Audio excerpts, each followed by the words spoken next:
En Radio Inter, todos los domingos de 4 a 5 de la tarde, tiene una cita con la historia, con Pío Moa y con Javier García Isaac. Cita con la historia. Presenta Javier García Isaac.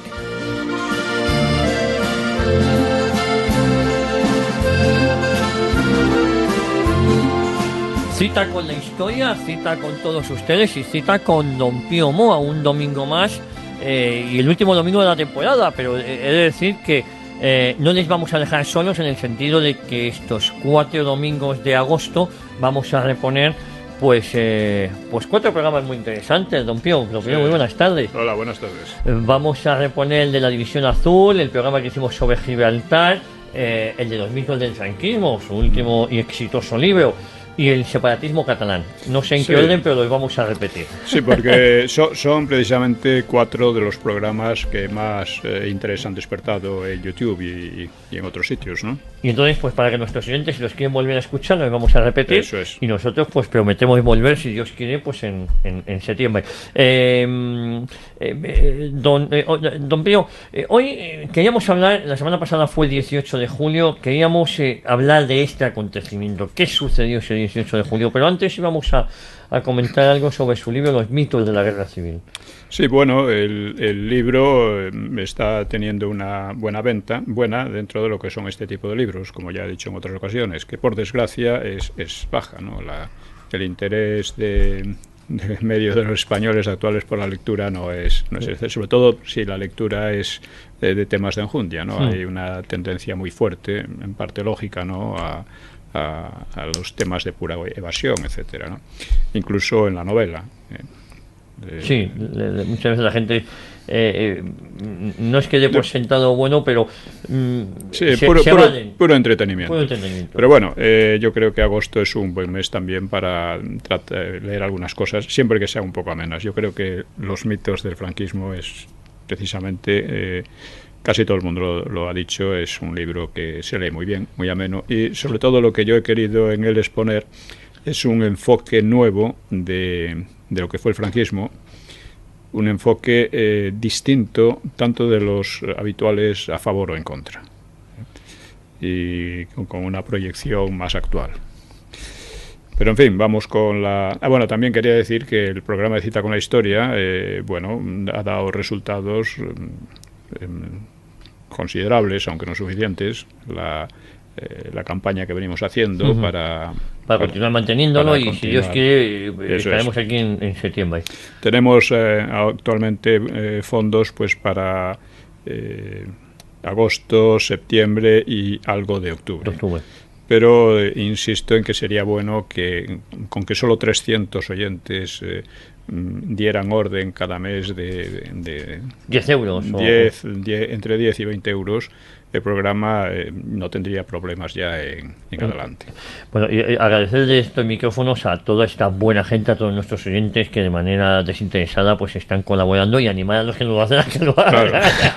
Claro. Pero de todas formas, con los tiempos que corren, es muy de agradecer las molestias que se están tomando. Recordar también a nuestros oyentes como nuestro canal de YouTube, a nuestro buen amigo Álvaro, nuestro canal, nuestro blog de citaconlahistoria.es, a través de Alejandro Collado. Es decir, tenemos muchos canales para que nadie se pierda una cita con la historia. En YouTube ya me parece que vamos por unas 60.000 descargas, que mucha gente no maneja internet, entonces mucha gente lo escucha en directo. Bueno, hoy este programa que promete no dejar indiferente a nadie, porque lo controvertido que parece ser el 18 de julio, ¿no? Bueno, como ha ocurrido hace poco tiempo, y resulta que aunque el evento, vamos a llamarlo así, ocurrió hace 79 años, si no me equivoco, 79 años, pues sigue siendo de una actualidad extraordinaria, ¿no? En gran parte porque la izquierda lo ha querido así. La izquierda y los separatistas están constantemente hablando del franquismo, de la guerra, etcétera, como parece que están obsesionados con ganarla a destiempo. Sí, ¿no? En los despachos, prácticamente. Con derrotar a Franco, ¿no? Y es uno de esos temas que son un poco enfermizos. Pero por eso mismo hay que tratarlos, porque son actuales y conviene clarificar los puntos básicos. Así que trataremos de varios puntos. El primero sería el de quiénes se sublevaron. Esto es importante porque, según la versión izquierdista, pues unos dicen que el ejército, lo cual no es cierto, otros dicen que fue un grupo de militares, lo cual es cierto, pero solo a medias. El ejército estaba dividido y los militares, pues, quedaron... El ejército quedó en quizá un 60% del lado de los sublevados, y en el ejército de tierra. El ejército del aire quedó, la aviación quedó prácticamente toda en manos del Frente Popular, casi toda. La marina también, después de los motines que hubo, quedó la mayor parte de la marina, ¿no? Y además, el Frente Popular contaba con el dinero, o sea, con los fondos del Banco de España, el oro, unas reservas financieras que le aseguraban una ventaja absoluta, ¿no? sobre los sublevados. Que quedó además del lado del Frente Popular las principales ciudades, las industrias, casi todas, y una gran parte de la agricultura, y entre ellas la agricultura que proporcionaba más divisas, que era la de Levante, las naranjas, ¿no? Por consiguiente, digamos que tenían todas las de ganar. Y así lo dijo Prieto. Dice, por mucho valor que le echen, aquí... lo tiene complicado. Lo tiene imposible. Bien, los que se sublevaran fueron de manera inmediata pues un sector del ejército, efectivamente, pero inmediatamente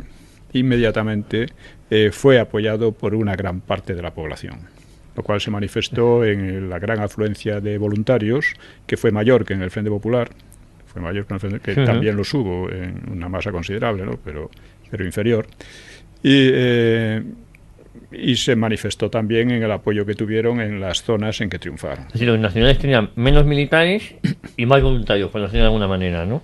Bueno, militares de tierra tenían algo más, sobre todo en la oficialidad joven, mientras que la mayor parte de los generales no se unieron, permanecieron en el lado del Frente Popular. Es decir, que los que se sublevaron, según la leyenda izquierdista, pues eran una serie de militarotes apoyados por los obispos, apoyados por los terratenientes y financieros, es decir, una gente oligárquica que se sublevaba contra el pueblo, porque el Frente Popular estaba tomando medidas populares que atacaban los llamados privilegios de los otros, ¿no? En realidad, como digo, una gran masa de la población apoyó desde el primer momento, incluidos obreros, incluidos campesinos, clase media sobre todo, apoyaron a la sublevación de estos militares. Luego veremos por qué. La segunda cuestión puede ser la de quién eran aquellos contra quienes se sublevaron. Estos también, según la mitología, porque es una mitología, eran el pueblo o los partidos, sindicatos, etcétera, que representaban al pueblo. O sea, los partidos que defendían la democracia, porque representaban al pueblo. Bien, estos partidos eran el Partido Socialista, eran los partidos republicanos de izquierda, los separatistas catalanes y vascos y los anarquistas, básicamente. Evidentemente, ninguno de ellos era democrático. Basta citarlo. Bueno, y los comunistas, por supuesto, que durante la guerra, que al principio de la guerra eran pocos, pero en el curso de la guerra se convirtieron en el partido más importante y más influyente, sin duda alguna, ¿no? Bien, estos partidos tenían de la democracia una visión un poco peculiar. La democracia eran ellos. Había democracia si ellos mandaban. Si ellos ganaban... No. Claro. Porque 3 años antes, escasos, 2 años y medio antes, las elecciones habían sido ganadas por las derechas, con gran mayoría además. O sea, una mayoría de 5 a 3 millones aproximadamente. Que se denominó el bienio blanco, ¿no? El bienio negro le llaman. El bienio negro le llaman, pero que fue el bienio en blanco. Que en muchos aspectos no es que fuera una maravilla, no. Pero entre otras cosas porque tuvo que soportar un acoso y un ataque permanente, desestabilización que culminó en la insurrección de octubre del 34. Pero digamos que los que organizaron la insurrección de octubre del 34 fueron básicamente los que se agruparon en el Frente Popular en 1936. En febrero del 36. Eso es. Y la cuestión es, ¿ganaron entonces o no ganaron? Según ellos, ganaron las elecciones.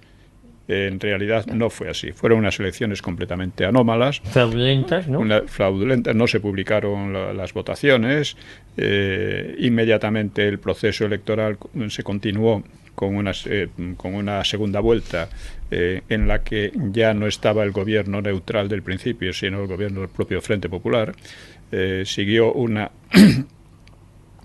revisión de actas completamente ilegal para, aprovechando su mayoría en el Parlamento, una mayoría, insisto, fraudulenta, aprovechando esa mayoría, pues quitaron muchas más actas todavía a las derechas. Y terminó con la destitución de Alcalá Zamora, que fue un acto también completamente ilegal. Y además a Alcalá Zamora le debían precisamente el llegar al poder el Frente Popular.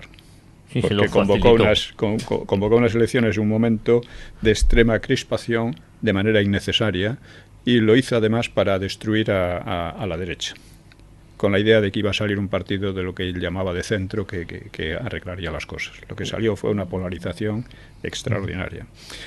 Luego, estos partidos que se llamaban representantes del pueblo iniciaron una serie de medidas como liquidar la independencia judicial, que quedó sometida a los sindicatos en gran medida, como depurar a la administración de elementos que ellos juzgaban derechistas y que les llamaban fascistas, etcétera, ¿no?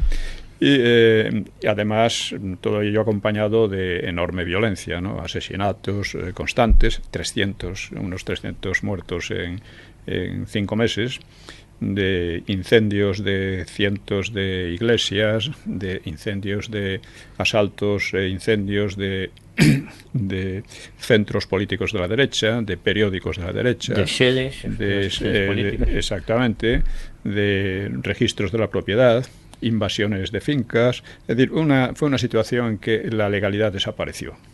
E importa mucho entender lo que esto significa, porque en toda sociedad hay partidos, intereses, sentimientos e ideas distintas. Para que estos sentimientos, etcétera, distintos y a menudo opuestos, no conduzcan a un choque generalizado, una guerra civil en definitiva, es necesario que se respete la ley. Si la ley se destruye, es inevitable o bien una putrefacción total de la sociedad, o bien un despotismo total de los que en aquel momento tenga más fuerza, o bien la guerra civil, claro. Si las víctimas de este proceso reaccionan, pues se crea una guerra civil, aunque en principio la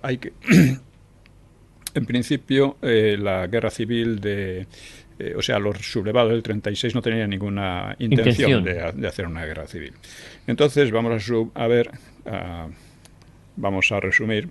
Se sublevaron en realidad no unos cuantos militares, sino las derechas, personas que se sentían más o menos de derechas, y mucha gente que simplemente estaba harta del desorden y de la violencia del Frente Popular.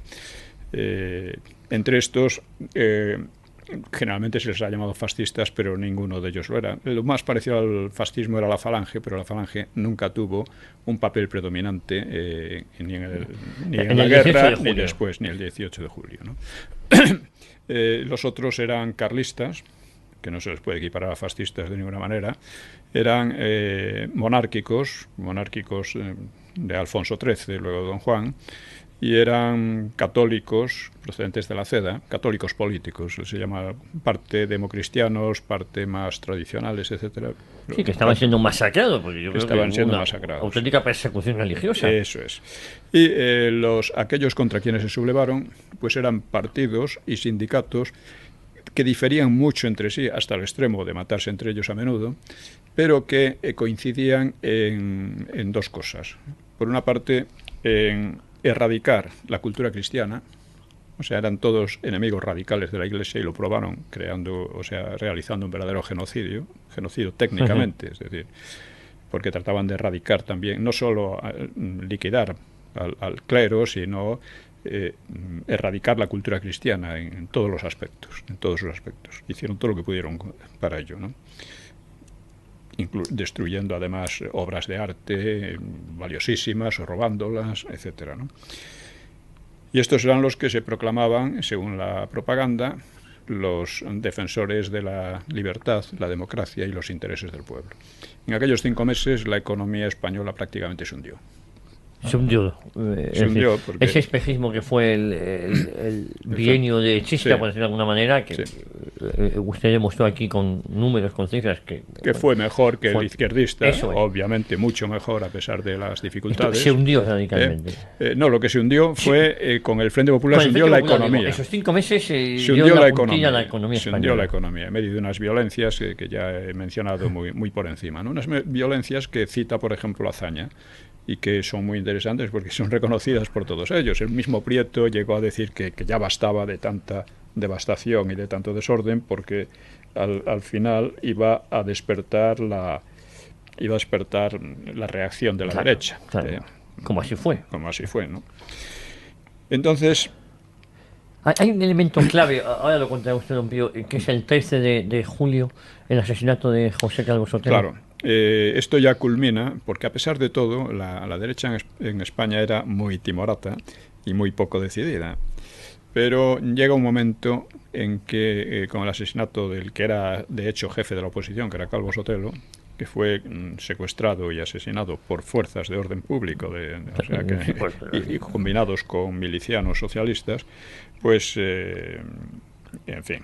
La puntilla ya que hace que, por ejemplo, personajes como Franco, que habían sido generales muy populares, pues sí, al final... Franco se decide a partir de ese momento. Hasta entonces estaba vacilando porque creía todavía en la posibilidad de que el propio gobierno, ante el desorden y el movimiento revolucionario, reaccionara. Pero el gobierno en realidad era un gobierno ilegal y que estaba favoreciendo y protegiendo todo aquel proceso, ¿no? Aunque por otra parte le daba un poco de miedo.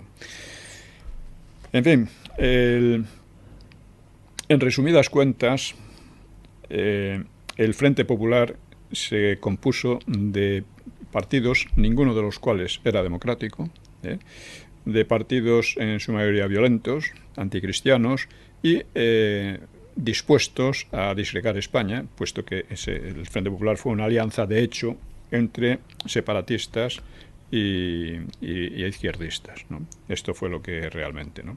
El propio en aquellos meses, por ejemplo, se extendieron los Viva Rusia, y mientras que los Viva España estaban perseguidos, vamos, eran sospechosos, ¿no?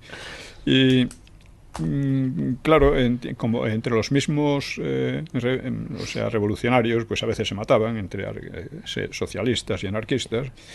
Y los separatistas catalanes, que no se integraron formalmente en el Frente Popular, pero de hecho estaban allí, pues llevaban adelante una política de colaboración también con las izquierdas y pre-secesionista, ¿no? en proceso hacia la secesión. El PNV, por ejemplo, constataba la descomposición del Estado español, el estrago inmenso de su organización social, batida por la inmoralidad y la anarquía. Habla de las convulsiones epilépticas de un pueblo moribundo, el español, claro.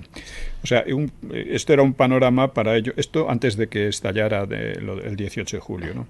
Este era para ellos un panorama prometedor, porque Sabino Arana ya había dicho: tanto nosotros podemos esperar más de cerca nuestro triunfo, cuanto España se encuentre más postrada y arruinada.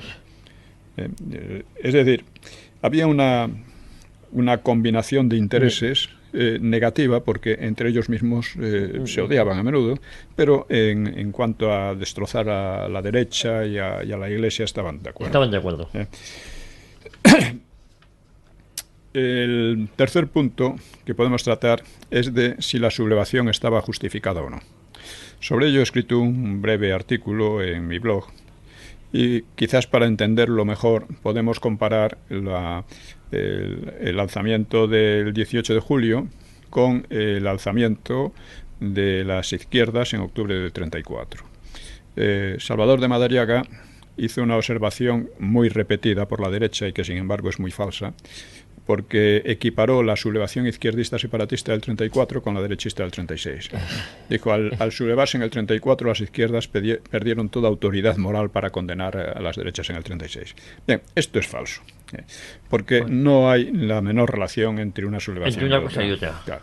La izquierda se rebeló, o sea, el PSOE y la Esquerra catalana, junto con otros, muchos, con casi toda la izquierda, en mayor o menor medida, o con mayor o mayor apoyo, pues se alzaron contra un gobierno democrático, salido por gran mayoría de unas elecciones normales, y lo hicieron con la intención de organizar una guerra civil. Cuando digo que eran unas elecciones normales, no quiero decir que no hubiera anomalías y violencias, porque igual que en el 36, o sea, hubo, por ejemplo, 8 asesinatos, pero todos ellos fueron realizados por las izquierdas. Esto es importante. Claro, es que ese matiz es lo que muchas veces se olvida. Sí.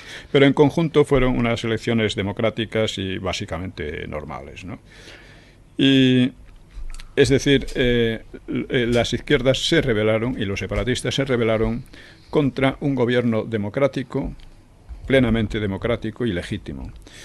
Y que además, cuando ellos se rebelaron, mantuvo la legalidad republicana y no respondió con un contragolpe fascista, como le acusaban, ¿no?, de ser fascista.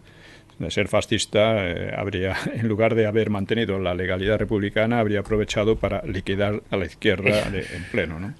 En cambio, la rebelión derechista de 1936 pretendía un golpe rápido y no una guerra civil, porque el golpe del 34 estaba diseñado textualmente como una guerra civil, ¿no? Eso lo he expuesto yo en los libros, con cita directa de los documentos, ¿no? En cambio, el 36, ya digo, pretendía un golpe rápido que con un gobierno republicano pero autoritario que impusiera el orden, etcétera, ¿no? Y el gobierno y era no contra un gobierno legítimo y democrático, sino violento y fraudulento, como hemos dicho, manchado por cientos de asesinatos, incendios, en fin, todo lo que hemos visto, ¿no? Y por tanto, el gobierno del Frente Popular no era un gobierno legal y democrático. O sea, llamar, por ejemplo, democráticos a los estalinistas, a los socialistas revolucionarios, a los anarquistas, a los golpistas como Azaña, que cuando perdió la elección del 33 intentó golpes de Estado, o a la Esquerra, que se declaró en pie de guerra en cuanto perdieron la elección a las izquierdas, ¿no? Pues esto es absurdo, no es así, ¿no? Y además, usted en todos sus libros documenta cómo el golpe de Estado del 34, por decirlo de alguna manera, estaba diseñado para generar una guerra civil, una revolución. Sí, una guerra civil e imponer la dictadura del proletariado, por una parte, y por parte de los separatistas catalanes, pues avanzar hacia el separatismo. Un gobierno que prácticamente les dejase como independientes, ¿no? Y por otra parte, la respuesta de las izquierdas en el 36 al golpe derechista no consistió en defender una legalidad que ya estaba en ruinas, ¿no?, sino la legalidad republicana, quiero decir, sino consistió en completar el proceso revolucionario armando a los sindicatos. Porque en el 34 las derechas no armaron a los suyos para machacar a las izquierdas, pero en el 36 las izquierdas armaron a los sindicatos para... Por lo tanto, no hubo la menor equivalencia ni similitud entre los dos levantamientos. El levantamiento del 36 se apoyó en el derecho a combatir el despotismo y la revolución, y también la disgregación de España. Contra todo eso se hizo, ¿no? Por otra parte, la democracia es decir, que la democracia no iba a jugar ningún papel ni en la guerra ni posteriormente en el franquismo, ¿no? ¿Por qué? ¿Por qué? Pues porque había quedado tan desprestigiada por el curso de la República. O sea, la gente hacía equivalente la República, que fue muy desordenada, aunque luego terminó mucho peor, ¿no?, y la democracia. Entonces, una democracia tan convulsa, tan llena de golpes, de insurrecciones anarquistas y otras, ¿no?, pues la gente no quería eso. Una gran masa de gente simplemente no quería eso. Lo identificaba como democracia y quería otra cosa. Esta es la realidad. Lo que estaba en cuestión en la sublevación aquella eran factores más esenciales. Era la continuidad de la nación española y la continuidad de la cultura cristiana, que estaban muy amenazadas, como vengo diciendo e insistiendo y repitiendo. Lamento ser un poco pesado, pero esta es una cuestión clave, una cuestión primordial para entenderlo todo. Pues era el problema que había entonces, la clave, ¿no? Y digamos que la sublevación entonces estuvo más justificada, o por lo menos tan justificada, como la rebelión contra Napoleón en 1808.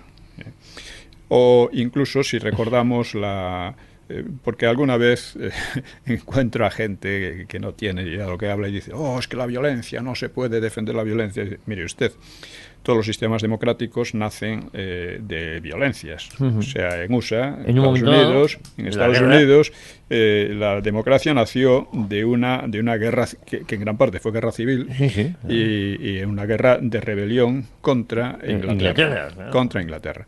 Y los rebeldes se justificaron precisamente en argumentos más o menos sólidos, que a Inglaterra le sometía a un yugo tiránico, imponiéndoles impuestos y negándoles la correspondiente representación. Pero la verdad es que el Frente Popular hacía cosas muchísimo más graves que lo que hacía Inglaterra cuando se sublevaron los suseños. Los suseños. Parte de ellos, vamos. Y sí, pero es así. Por consiguiente, si vamos a buscar justificaciones, está claro que la justificación del 18 de julio es bien clara, es indiscutible. ¿Vamos bien de tiempo? Sí, sí. Y vamos a hacer la primera pausa publicitaria y yo creo que incluso, volviendo al tema, la legitimidad de ese 18 de julio. Sí. Hemos visto 3 puntos. Primero, quiénes se sublevaron. Segundo, quiénes eran aquellos contra los que se sublevaron. Y tercero, si era legítima la sublevación. Pues hacemos una breve pausa publicitaria y continuamos aquí en Cita con la Historia.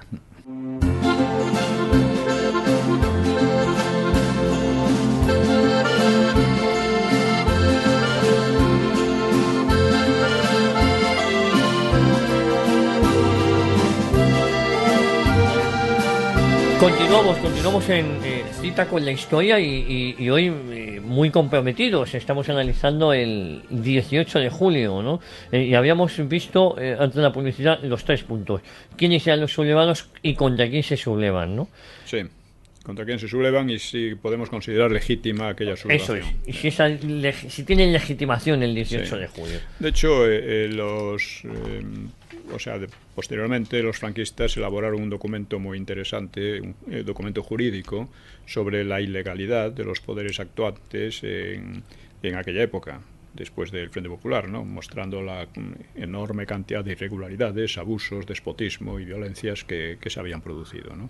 Y que justificaban, en mi opinión, completamente, incluso más que, por ejemplo, cuando los luseños se revolvieron contra Inglaterra, o que otras muchas revoluciones y acciones en el pasado, ¿no? Y ya digo, la única comparación que se me ocurre es con la rebelión contra los napoleónicos en 1808, que era también una situación, era muy distinta, claro, era una invasión extranjera, etc. Pero aquí llegó a ser una situación similar de destrucción, de la ley. Eso es. En ese contexto sí podía ser, había una similitud, además de la destrucción de la ley, es que había media población que estaba perseguida por sus creencias religiosas o ideológicas. Sí. Gil Robles lo dijo, media nación no se resigna a morir. Y porque efectivamente se trataba de eso. Cuando matan a Calvo Sotelo, intentan justificarlo en el asesinato del teniente Castillo. El otro día en una tertulia un socialista me lo dijo. Sí, políticamente no significa, pero por otra parte no significan lo mismo, ni mucho menos, claro. Pero por otra parte hay que decir, mire, si usted compara las dos cosas, me está diciendo que las fuerzas de seguridad del Estado se habían convertido en un grupo terrorista como el que asesinó a Castillo. Eso es. Y realmente realmente eso es lo que pasaba. Eso es lo que pasaba. Porque justifican eso. Porque además el teniente Castillo era un instructor de las milicias de socialistas. Instructor, ¿en qué los instruía? Pues en acciones de terrorismo como las que ya habían realizado abundantemente las juventudes socialistas, ¿no? Sí, que no era ningún angelito el teniente Castillo, independientemente de que eso no justificara su asesinato, pero estaba dentro de aquel proceso, y ya digo, si usted lo compara, me está diciendo que las fuerzas de seguridad del Estado eran un grupo terrorista o actuaban como grupos terroristas, lo cual es justamente la realidad.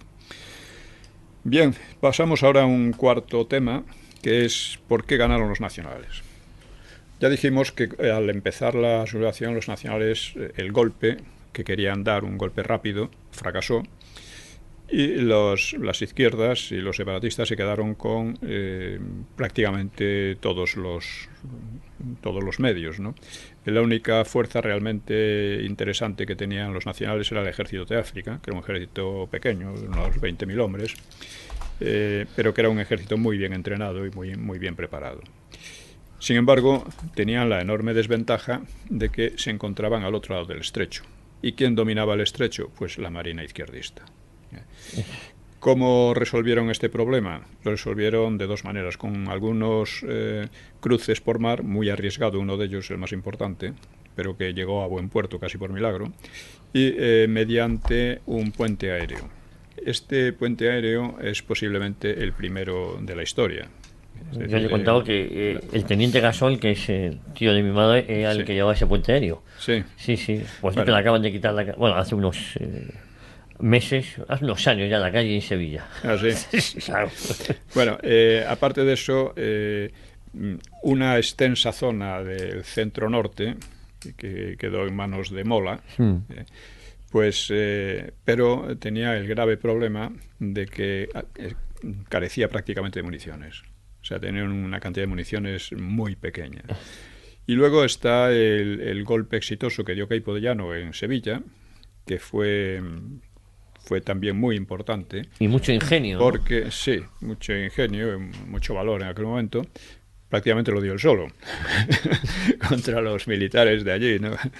El caso es que este Queipo de Llano, el éxito de su golpe, según el propio Queipo de Llano, disuadió a Mola de marcharse de España, porque ante el fracaso pensaba que allí no había ninguna esperanza y estaba a punto de marcharse al exilio.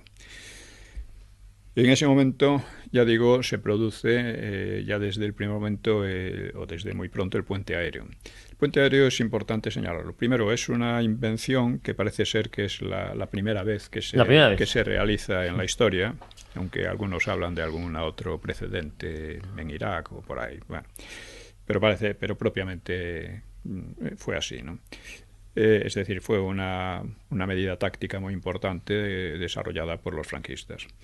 En segundo lugar, se dice que el puente aéreo se debió a los alemanes, porque los alemanes trajeron unos cuantos aviones que permitieron un paso más continuado de tropas, aunque siempre con un rendimiento muy bajo, porque eran aviones muy pequeños, ¿no? Cada uno podía llevar a lo mejor 20 hombres o algo así, ¿no? No recuerdo el número exacto, pero no era muy pequeño, ¿no? Y no eran muchos aviones, eran aviones además un poco anticuados ya entonces, ¿no? Sin embargo, esto no es la realidad, como he explicado en los mitos de la Guerra Civil. Lo que realmente ocurrió fue que los franquistas, los nacionales, o sea, ellos no se reconocieron como franquistas. Además, el franquismo nunca fue un cuerpo de doctrina homogéneo, ¿no? No es como decir comunista o liberal o algo así. El caso es que los nacionales utilizaron desde el primer momento los pocos aviones de que disponían y junto con algún paso por mar y con un grupo, unas tropas muy pequeñas pero muy eficaces, de unos cientos de hombres al principio, ¿no? Pues consolidaron a Queipo de Llano en Sevilla, que de otra manera habría podido ser destruido, y iniciaron inmediatamente la marcha por Extremadura, con lo cual en muy poco tiempo unieron la zona norte de Mola con la zona sur. Con la zona sur de Andalucía occidental. Esta unión fue un hecho estratégico de primer orden, porque permitió a Franco enviar a Mola una gran cantidad de municiones, que de otra manera Mola estaba perdido. Claro. Y porque además unió las dos zonas, las dos partes de la zona nacional, salvó a Queipo de Llano y aseguró el control del estrecho de Gibraltar.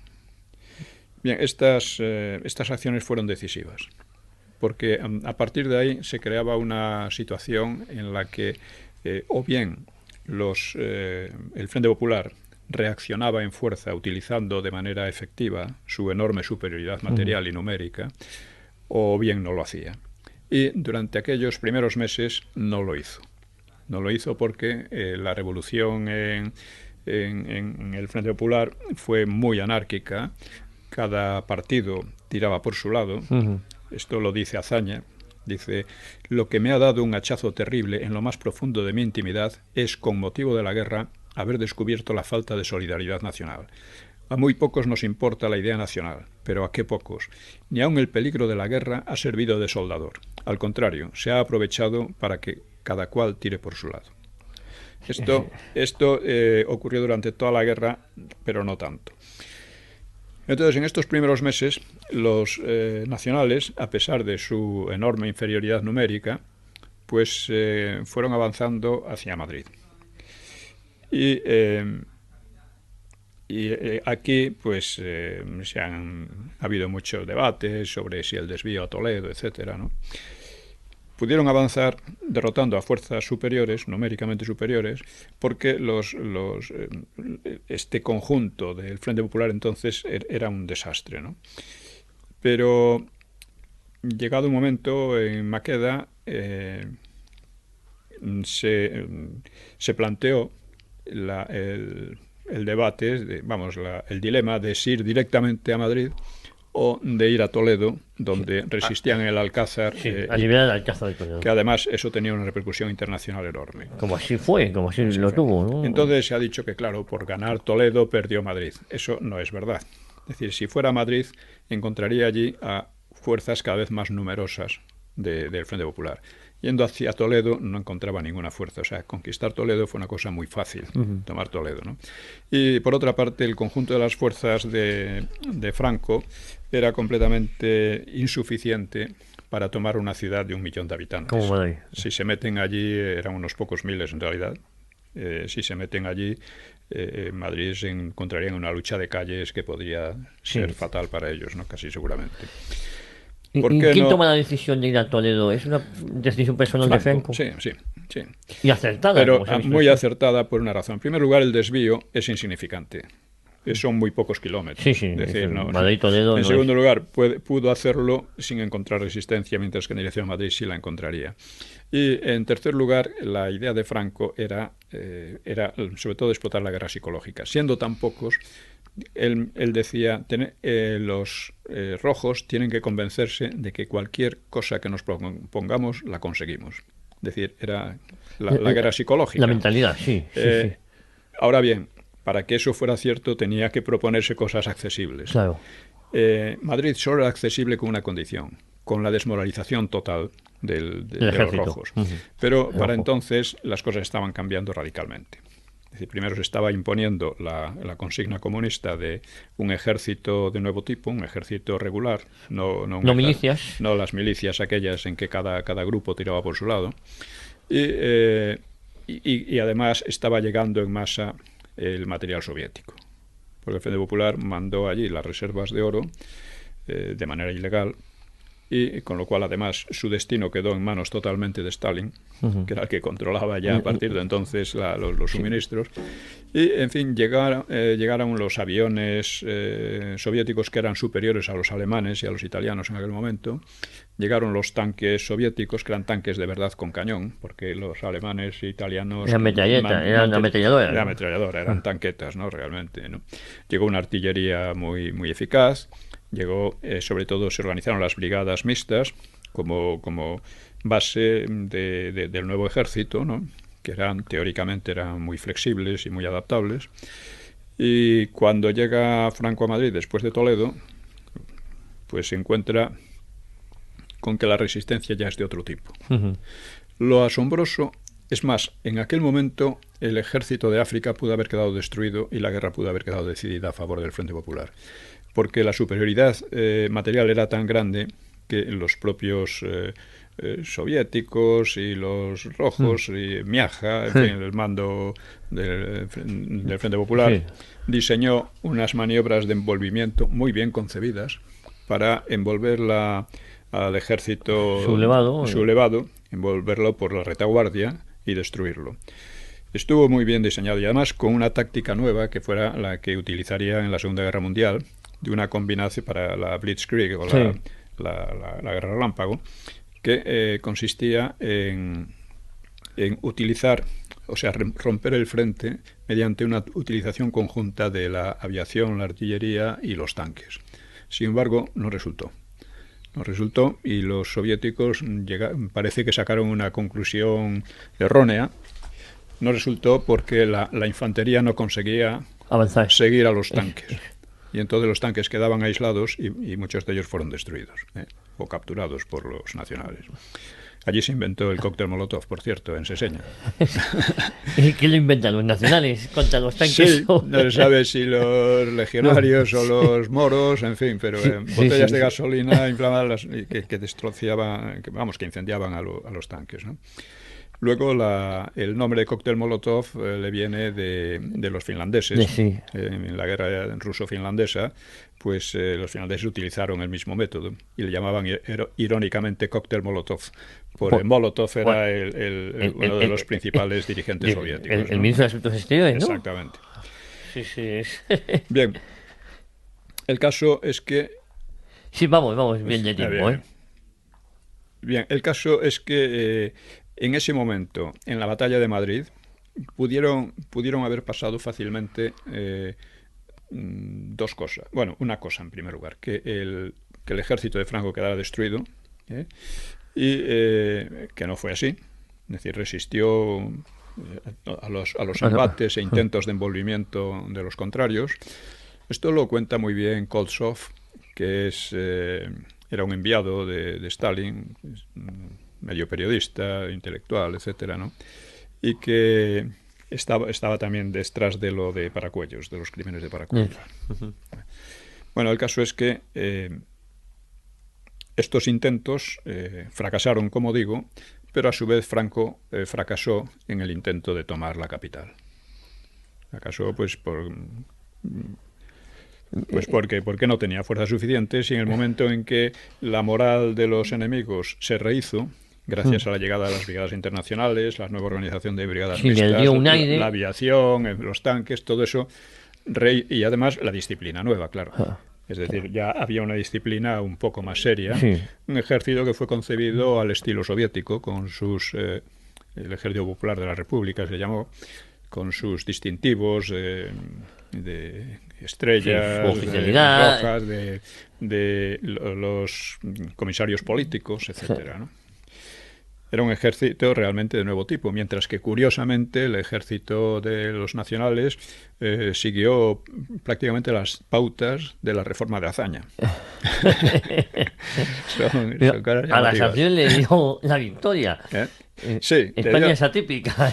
Le dio la victoria porque allí se planteó un problema muy serio a los dos bandos. Los dos bandos se componían de fuerzas políticas muy distintas y que podían estar muy enfrentadas. De hecho, por ejemplo, los carlistas y los falangistas, que componían una gran parte de las milicias y de la masa, vamos, de maniobra, ¿no? Y en general de la masa política, ¿no? En aquel momento, ¿no? Pues estaban teniendo roces cada vez más alarmantes, ¿no? Por eso Franco terminó ordenando la unificación. Sí, el decreto de unificación. El decreto de unificación. Y esto se hizo sin apenas derramamiento de sangre y salió muy bien. En el otro bando tenían el mismo problema. Tenían una serie de fuerzas que se llevaban muy mal entre ellas y que era necesario meterlas en vereda. Y esto se hizo mediante el gobierno de Largo Caballero, que consiguió la hazaña incluso de meter en el gobierno a los anarquistas, que eran por naturaleza antigobierno, ¿no? Entonces, antiorden establecido. Claro, así quedaron unificadas aquellas fuerzas, pero esto nunca consiguieron una unificación real. Tuvieron que hacerlo recurriendo a constantes... al miedo y al terror, casi. Al miedo y al terror entre ellos. Los comunistas eran los únicos que tenían una estrategia clara, los otros no la tenían, y para conseguir unificar y mantener la guerra en marcha, los comunistas tuvieron que meter en vereda a sus aliados, ¿no? Pero por las bravas. Claro, y eso al final en muchos sectores acaban desmoralizados. Sí, pero era inevitable, porque si no perdían la guerra. Sí. Esto era indudable. O sea, los comunistas lo que hicieron fue... pues por ejemplo liquidar a Largo Caballero, porque cada vez se oponía más a los designios de Stalin, aunque no podía hacer otra cosa, pero era tan iluso que creía que podía oponerse, ¿no?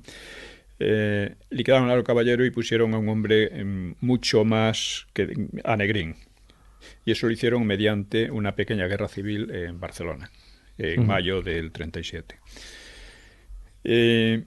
Después siguieron realizando purgas y acciones como contra el POUM y contra los anarquistas. Sí, al POUM lo laminaron totalmente. Echaron a los anarquistas del poder y crearon un gobierno mucho más sólido, mucho más disciplinado y con una estrategia más clara, que era el de Negrín, ¿no? Negrín, eso quizás alargó la guerra, ¿no? Eso alargó la guerra. O sea, en Madrid pudo haber terminado la guerra si Franco conquista la ciudad, o pudo haber terminado si el Frente Popular consigue envolver y destruir el ejército de África. Pudo haber terminado de las dos maneras. No terminó de ninguna. O sea, ni unos consiguieron destruir el ejército de África, ni los otros consiguieron tomar la ciudad. En consecuencia, Franco intentó tomar la ciudad rodeándola, en lugar de atacarla de frente, rodeándola. Fueron sobre todo las batallas de la carretera de La Coruña. Sí. No, la ciudad universitaria fue el ataque frontal, ¿no? En realidad. No, primero el ataque por la carretera de La Coruña y luego el ataque por el Jarama y por Guadalajara. Guadalajara fue la única derrota que tuvieron los nacionales, derrota real, pero no muy importante. No consiguieron los otros recuperar gran parte del terreno que habían ganado ya los italianos. Pues si le parece, don Pío, nos quedamos aquí, vamos a la última, tres consejos publicitarios y encaramos los últimos 10-12 minutos del programa.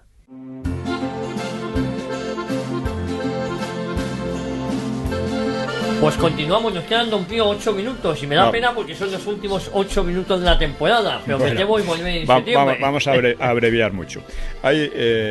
O sea, no podemos desarrollar cómo fue el conjunto de la guerra, pero vamos, en líneas muy generales, los nacionales empiezan con una total inferioridad, fracasan ante Madrid, aunque no son derrotados en ningún momento, atacan entonces al norte, en la zona cantábrica. Allí consiguen la superioridad material por primera vez, una ligera superioridad material, y luego siguen aumentando esa superioridad hasta que con la caída de Cataluña están capacitados para destrozar por completo al ejército que quedaba en la zona centro, que era muy grande todavía, pero ya muy desmoralizado y tal. En ese caso, Franco lo que hizo fue, de una manera estratégicamente muy elegante, en lugar de lanzarse para aplastarlos, esperar a que se descompusieran, que se compusieron en medio de una guerra civil entre ellos, y a continuación ocupó sin disparar un tiro una zona extensísima y capturó a un ejército de 500.000 de hombres, ¿no? Bien, hay otro aspecto, el aspecto cualitativo. O sea, Franco, como dije, resolvió mucho mejor que los otros la necesidad de unificar y disciplinar a sus gentes, sí, a sus políticos, ¿no? En segundo lugar, en el bando nacional, había todo lo contrario de lo que dice Azaña, de la falta de solidaridad nacional. Durante la guerra, los comunistas explotaron a fondo un nacionalismo español, un patriotismo. Decían que estaban siendo invadidos por alemanes, italianos y moros. O sea, era una mentira, pero que podía tener, pero no tuvo demasiado éxito, ¿no? Que lo planteaban como una guerra de independencia, como contra los franceses, ¿no? Contra los napoleónicos, ¿no? Por otra parte, el nivel, digamos, cualitativo de los políticos en general, del Frente Popular, siempre se llama de la República, no era tal, la República había sido destruida, quedan muy bien definidos, muy bien descritos por Gregorio Marañón, que decía, entre otras cosas, ¿no? Gregorio Marañón fue uno de los que más contribuyó a traer la República. Dice, ¿qué gentes? Se refiere a todos ellos, ¿no? Quiero decir, a los de izquierdistas. Todo en ellos es latrocinio, locura, estupidez. Tendremos que estar varios años maldiciendo la estupidez y la canallería de estos cretinos criminales y aún no habremos acabado. ¿Cómo poner peros, aunque los haya, a los del otro lado? Y aún es mayor mi dolor por haber sido amigo de tales escarabajos. Esto decía otras cosas iguales, y lo mismo Pérez de Ayala, y de manera más suave también Ortega, etcétera, ¿no? Que habían sido los padres espirituales de la República. De la República, son los que apoyan... Estas cosas se olvidan. Luego tenemos, por ejemplo, la cita de Besteiro, cuando fue detenido al final de la guerra. Este Besteiro fue el único jefe importante socialista que se había opuesto a la insurrección de octubre del 34 y a la deriva sovietizante del PSOE. Del Frente Popular o del PSOE. Sí, del PSOE. Decía Besteiro, la reacción, primero describe el error de lo que llama la República, que ya no lo era, como haberse dejado arrastrar a una política completamente aberrante. Y dice, la reacción contra ese error de la República de dejarse arrastrar a la línea bolchevique la representan genuinamente, sean los que quieran sus defectos, los nacionalistas, refiero a los nacionales, que se han batido en la gran cruzada anticomintern. Estos realmente, actualmente, en la actualidad estamos viendo cómo ese tipo de políticos vuelve. Políticos como los que definía Marañón. Y como los que definía el propio Azaña. Decía, son gente capaz de una política incompetente, tabernaria, de amigachos, de codicia y botín, sin ninguna idea alta. Lo estamos viendo ahora mismo. Sí, lo estamos viendo ahora mismo. No, en todos los partidos, se puede decir, ¿no? Esa política tabernaria. Y entonces, en aquella época, es una política que está destrozando la democracia, ¿no? Y este es el problema. Está destrozando la legalidad, porque la Constitución está siendo vulnerada por todos, desde hace años, ¿no? Entonces, digamos que había esta diferencia cualitativa entre unos, y otros, claro. Aparte de la diferencia material que fue cambiando según. Y bueno, podemos decir, Besteiro también hablaba del Himalaya de falsedades con que se engañaba a las izquierdas, con que engañaban las izquierdas y los separatistas a las almas ingenuas. Pero también tenemos otra Himalaya de falsedades con la ley de memoria histórica, etcétera. Bien, podemos hablar ya brevemente de las consecuencias de la guerra. La primera es que quedaron salvadas la integridad nacional y la cultura cristiana. La segunda es que se creó un régimen no totalitario, sino autoritario, que permitía una gran libertad personal, como señalaba Julián Marías. La tercera consecuencia es que España se libró de las catástrofes de la Guerra Mundial. La cuarta consecuencia, entre otras, ¿no? Estoy poniendo unas cuantas obvias, ¿no? Es que los intentos de volver a la guerra civil por parte de los comunistas, mediante el maquis, o a la situación previa a la República por parte de Don Juan, los juanistas, pues fracasaron. La quinta consecuencia es que España pudo desafiar el aislamiento internacional y salir victoriosa de él. Una sexta consecuencia es que España prosperó como nunca antes o después. Incluso en los años 40 prosperó mucho en relación con la época. Como aquí hemos demostrado en uno de los programas. Exactamente, ¿no? Una séptima consecuencia es que nació el periodo de paz más largo que haya vivido en España en al menos 2 siglos. Una paz que continúa, aunque con dificultades. Podemos poner una octava, y es que el franquismo creó las condiciones para una democracia no caótica ni convulsa como fue la República, aunque actualmente se haya degradado mucho. Pues, don Pío, muchísimas gracias. Yo creo que el programa de hoy ha sido muy clarificador, porque aquí no pretendemos dar lecciones a nadie, pero sí clarificar o sí ajustarnos a la historia, porque la historia solo hay una. Claro. Nos quieren hacer creer que hay varias historias, no, en la izquierda solo hay una. En septiembre un poquito más, vamos a tomarnos un mes de descanso, y a todos los que no tengan, un libro muy recomendable, Mitos del franquismo. mito del franquismo. Espero que clarifiquen algunas cosas que se han confundido en este Himalaya de falsedades que ya ves, ¿no? Y a todos ustedes muchísimas gracias por su fidelidad esta temporada y les prometemos, si Dios quiere, estar de nuevo aquí con todos ustedes en septiembre en Cita con la Historia, en Cita con Don Pío Moa. Muchísimas gracias.